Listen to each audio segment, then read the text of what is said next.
Assalamualaikum warahmatullahi wabarakatuh. Kami dari kelompok 1 ingin mempresentasikan penulisan ejaan dan tanda baca. Perkenalkan, saya Nona Risma Afriana. Saya akan menjelaskan tentang pengertian ejaan dan fungsi ejaan. Yang pertama ada pengertian ejaan. Ejaan ialah penggambaran bunyi bahasa dengan kaidah tulis yang distandarisasikan dan mempunyai makna.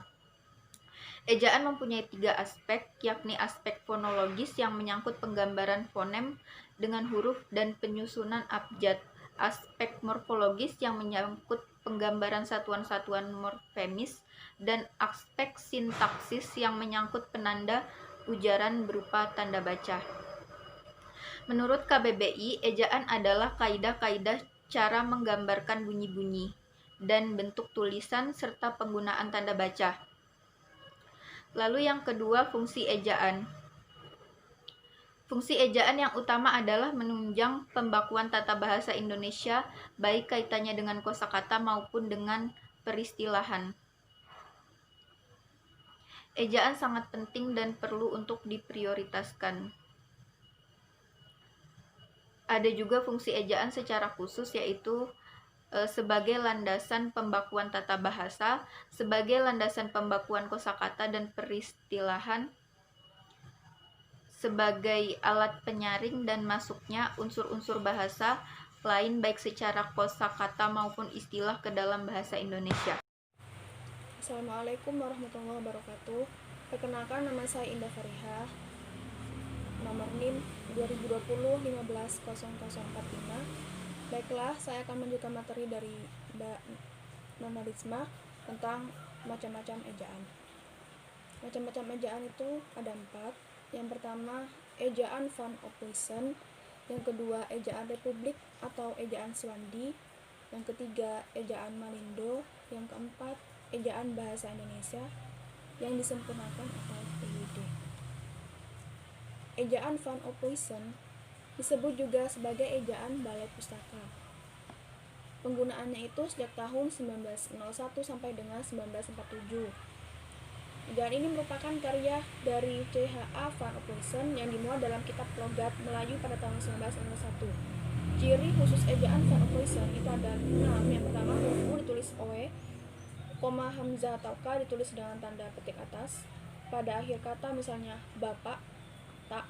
Yang ketiga, jika pada suatu kata berakhir dengan huruf A mendapat akhiran I, maka di atas akhiran itu diberi tanda trema, tanda titik 2 di atas. Yang keempat, huruf C yang pelafalannya keras diberi tanda petik 1 di atasnya.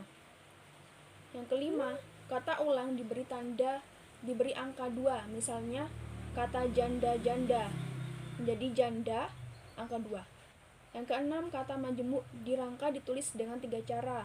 Cara yang pertama itu dirangkai menjadi 1, misalnya hulu balang, apabila. Yang kedua, dengan menggunakan tanda penghubung, misalnya rumah, strip, sakit. Yang ketiga, dipisahkan, contohnya anak negeri. Yang kedua, ejaan Republik atau ejaan Swandi.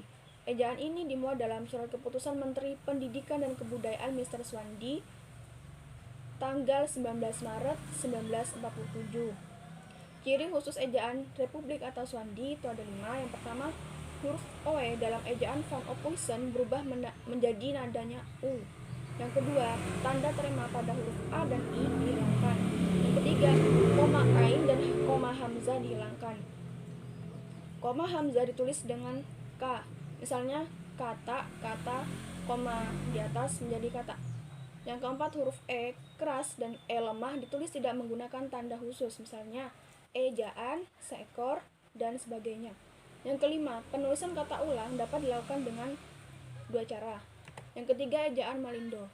Ejaan Malindo atau ejaan Melayu ke Indonesia adalah suatu ejaan dari Perumusan Ejaan Melayu dan Indonesia. Perumusan ini berangkat dari Kongres Bahasa Indonesia pada tahun 1954 di Medan, Sumatera Utara.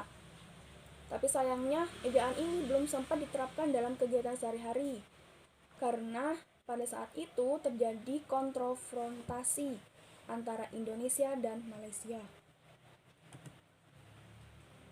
Yang keempat, ejaan Bahasa Indonesia atau EYD. Ejaan Bahasa Indonesia yang disempurnakan. atau EYD. Nah, ini merupakan yang menjadi patokan dalam penulisan bahasa Indonesia. Assalamualaikum warahmatullahi wabarakatuh. Baik, di sini saya akan menjelaskan tentang ejaan dalam peristilahan. Ejaan dalam peristilahan dibagi menjadi 6.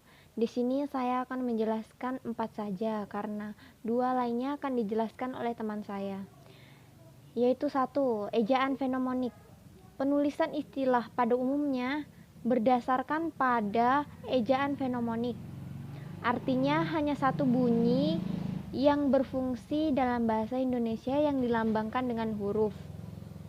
Misalnya seperti ini. Yang kedua yaitu ejaan etimologi. Untuk menegaskan makna yang berbeda, istilah yang homoni dengan kata lain dapat ditulis dengan mempertimbangkan etimologinya, yakni sejarahnya, sehingga bentuknya berlainan walaupun lafalnya mungkin sama. Dan misalnya juga yang ketiga yaitu transliterasi. Pengejaan istilah juga dapat dilakukan menurut aturan transliterasi, yakni penggantian huruf demi huruf dari abjad yang satu ke abjad yang lain. Dan misalnya seperti ini. Yang keempat yaitu ejaan nama diri. Ejaan nama diri termasuk merek dagang yang di dalam bahasa aslinya ditulis dengan huruf Latin tidak berubah. Nama diri yang dibentuk aslinya ditulis dengan huruf lain, dieja menurut rekomendasi dari ISO. Ejaan Inggris yang lazim atau ejaan Pinyin atau Cina. Misalnya seperti ini. Baik, terima kasih. Selanjutnya akan dijelaskan oleh teman saya. 5. Penyesuaian ejaan. Dalam perkembangannya, bahasa Indonesia menyerap unsur berbagai bahasa lain, baik dari bahasa daerah maupun bahasa asing, seperti Sanskerta, Arab, Portugis, Belanda, dan Inggris. Berdasarkan tarif integrasinya, unsur serapan dalam bahasa Indonesia dapat dibagi atas 3 golongan besar, yaitu yang pertama, unsur-unsur yang sudah lama terserap ke dalam bahasa Indonesia yang tidak perlu lagi diubah ejaannya. Misalnya sirsak, iklan, otonomi, dongkrak, pikir, paham, aki. Lalu yang kedua, unsur asing yang belum sepenuhnya terserap ke dalam bahasa Indonesia seperti shuttlecock, real estate. Lalu unsur-unsur ini yang dipakai di dalam konteks bahasa Indonesia, tetapi pengucapannya masih mengikuti cara asing. Lalu yang ketiga, unsur pengucapannya dan penulisannya disesuaikan dengan kaidah bahasa Indonesia. Dalam hal ini diusahakan agar ejaan bahasa asing hanya diubah sepenuhnya sehingga bentuk Indonesianya masih dapat dibandingkan dengan bentuk aslinya. Kaidah penyesuaian ejaan bagi unsur serapan semacam itu sebagai berikut. AA Belanda menjadi A, Paal menjadi Pal, Baal menjadi Bal, Oktav menjadi Oktav.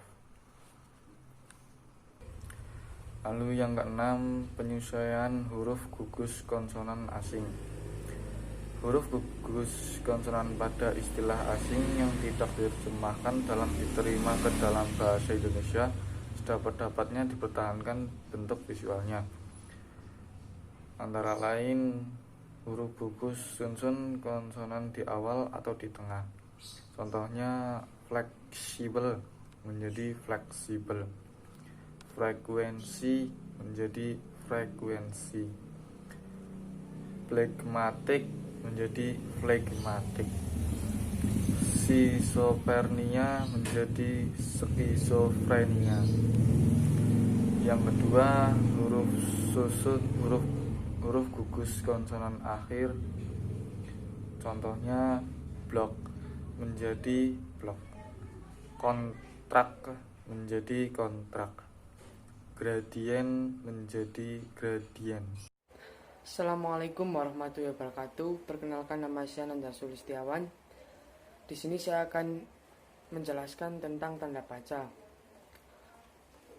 Pengertian tanda baca. Tanda baca adalah simbol yang tidak berhubungan dengan fonem atau kata dan frasa pada suatu bahasa, melainkan berperan untuk menunjukkan struktur dan organisasi suatu tulisan, dan juga intonasi serta jeda yang dapat diamati sewaktu pembacaan. Aturan tanda baca berbeda antara bahasa, lokasi, waktu, dan terus berkembang. Fungsi tanda baca. Suatu tanda baca tentu memiliki gunaan atau fungsi. Fungsi yang pertama yaitu untuk mengatur jeda ketika seorang membaca suatu kalimat. Yang kedua, untuk mengatur intonasi dalam pembacaan suatu kalimat. Yang ketiga, untuk memberi penegasan kalimat, seperti kalimat tanya, kalimat perintah, dan lain sebagainya. Jenis-jenis tanda baca. 1. Tanda titik. 2. Tanda koma. 3. Tanda titik koma. 4. Tanda titik 2. 5. Tanda hubung. 6. Tanda pisah. 7. Tanda elipsis. 8. Tanda tanya. 9. Tanda seru. 10. Tanda kurung. 11. Tanda kurung siku. 12. Tanda petik. 13. Tanda petik tunggal. 14. Tanda garis miring.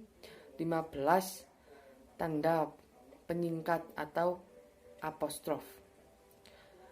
Sekian dan terima kasih presentasi dari kelompok kami. Bila ada kesalahan kata mohon dimaafkan. Wassalamualaikum warahmatullahi wabarakatuh.